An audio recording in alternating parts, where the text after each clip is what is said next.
بسم الله الرحمن الرحيم.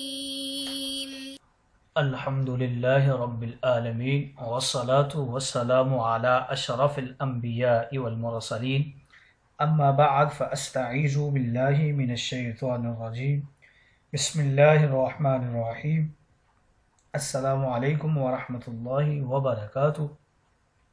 عزیز طلبہ کرام، امید کرتا ہوں احباب خیر سے ہوں گے۔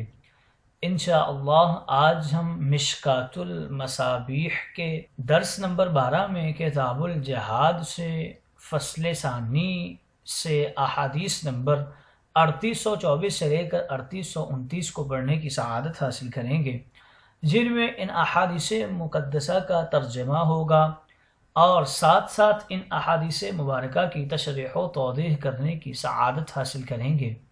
تو آئیے طلبہ کرام بلا تاخیر بڑھتے ہیں اپنے آج کے درس کی طرف۔ بسم اللہ الرحمن الرحیم۔ جان جانا نے ارشاد فرمایا، 3824 نمبر حدیث یہ اراوی کے اختلاف کے ساتھ بیان کی گئی ہے۔ حضرت فضالہ بن عبید رضی اللہ تعالی عنہ سے یہی حدیث مقدسہ پہلے بیان کی جا چکی ہے 3823 میں۔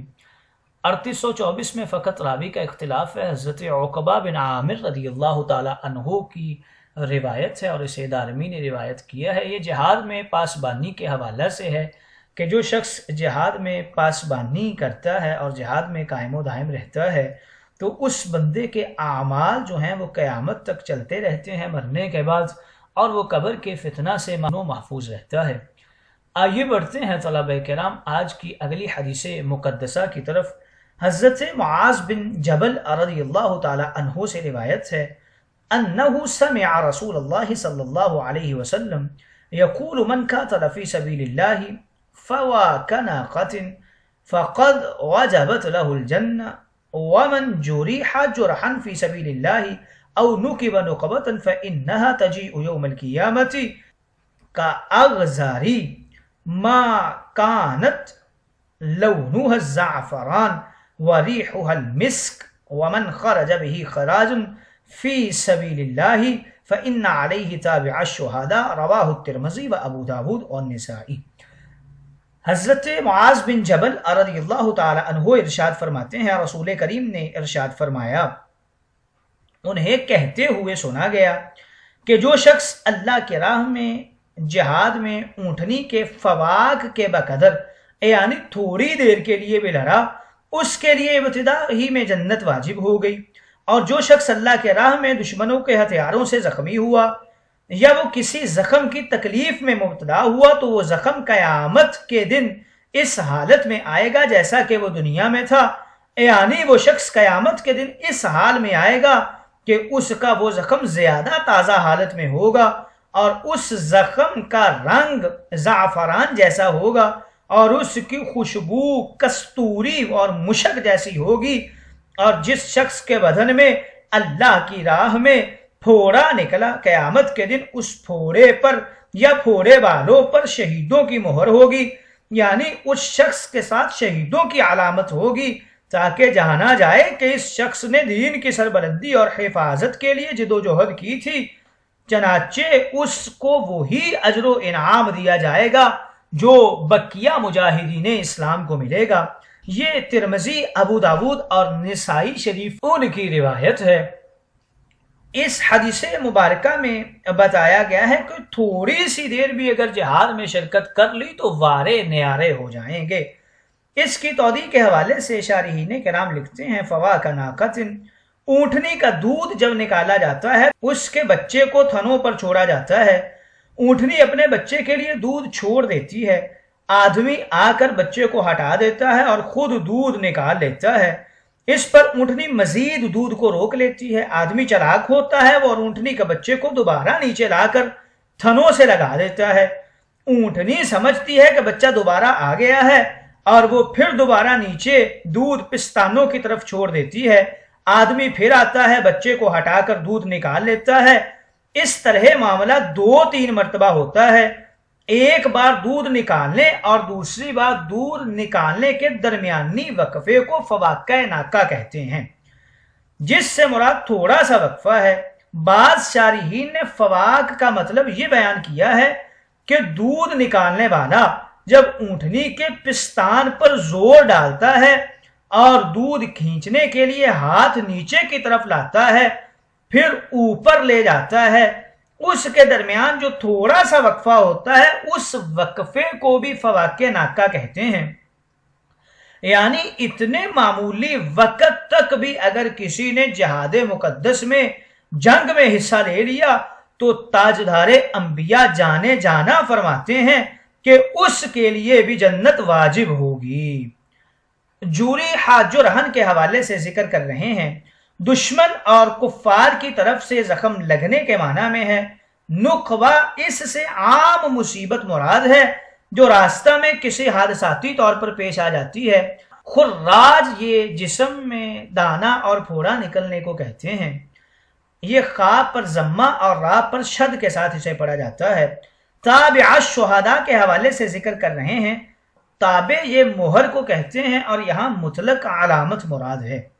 آئیے طلبہ کرام اگلی حدیث مقدسہ کی طرف بڑھتے ہیں۔ حضرت خریم رضی اللہ تعالی عنہ ان سے حدیث مقدسہ روایت ہے، فرماتے ہیں قال رسول اللہ صلی اللہ علیہ وسلم من انفق نفقتا فی سبیل اللہ کتب له ب700 ضعف رواہ الترمذی والنسائی۔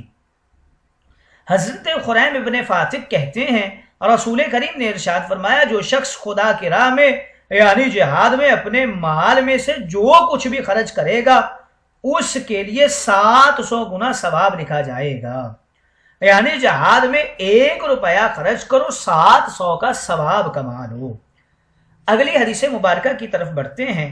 حضرت ابو امامہ رضی اللہ تعالی عنہ سے روایت ہے، تاجدار انبیاء نے ارشاد فرمایا افضل الصدقات ذل فسطاس فی سبیل اللہ ومنحۃ خادم فی سبیل اللہ او تروکۃ فحل فی سبیل اللہ۔